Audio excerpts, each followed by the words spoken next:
Hi friends, Mahanadi சீரியலில் நாளைக்கு என்ன நடக்க போகுதுன்னு பார்க்கலாம். வாங்க வீடியோக்குள்ளே போகலாம். நம்ம சேனலில் இன்னும் சப்ஸ்கிரைப் பண்ணாதவங்க சப்ஸ்கிரைப் பண்ணிக்கோங்க. காவேரி வெண்ணிலாவுக்கு ஏதாவது ஒன்று சொல்லி சம்மதிக்க வச்சு வெண்ணிலாவை கூட்டிகிட்டு போய், நான் விஜய் உனக்கு கூப்பிட்டு தர்ற வெண்ணிலா, விஜய் சம்மதிச்சா நீ கல்யாணம் பண்ணிக்கோ. ராகினி அவளோட சுயநலத்துக்காக மட்டும்தான் உனக்கு ஹெல்ப் பண்ணுற மாதிரி நடிக்கிறா, மற்றபடி உனக்கெல்லாம் எந்த ஹெல்ப்பும் பண்ண மாட்டா. நீ ராகினி நம்பிட்டு இருக்காத.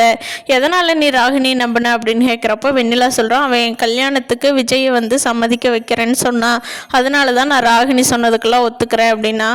அப்போது காவேரி கேட்குறாங்க, நீ உன்னோட அம்மா அப்பா எப்படி இறந்தாங்கன்னு உன் மனசாட்சிக்கு தெரியும்ல வெண்ணிலா, விஜய் தான் ஆக்சிடென்ட் பண்ணுறாருன்னு சொல்கிறாங்களே, நீ கேட்டுட்ருக்கிறியே, இது உனக்கே நியாயமாக படுதா அப்படின்னாங்க. நான் இதுக்கு ஒத்துக்கிட்டேன்னா தான் விஜய் எனக்கு கல்யாணம் பண்ணி வைக்கிறேன் ராகினியுமே அவங்க அப்பாவும் சொன்னாங்க, அதனால தான் எங்கள் அம்மா அப்பாவை ஆக்சிடென்ட் பண்ணது விஜய் தான் நான் ஒத்துக்கிட்டேன் அப்படின்னு வெண்ணிலா சொல்கிறாங்க.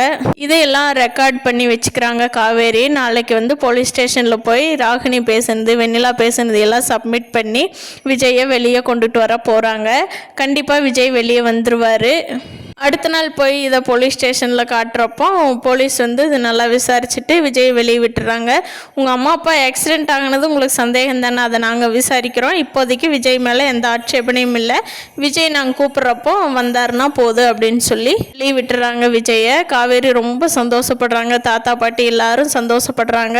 பார்க்கலாம் நீ வெண்ணிலாவோட கல்யாண விஷயத்தை அடுத்து வெண்ணிலா நகர்த்த போகிறாங்க, அது எப்படி நகர போகுதுன்னு. இந்த வீடியோ பிடிச்சிருந்து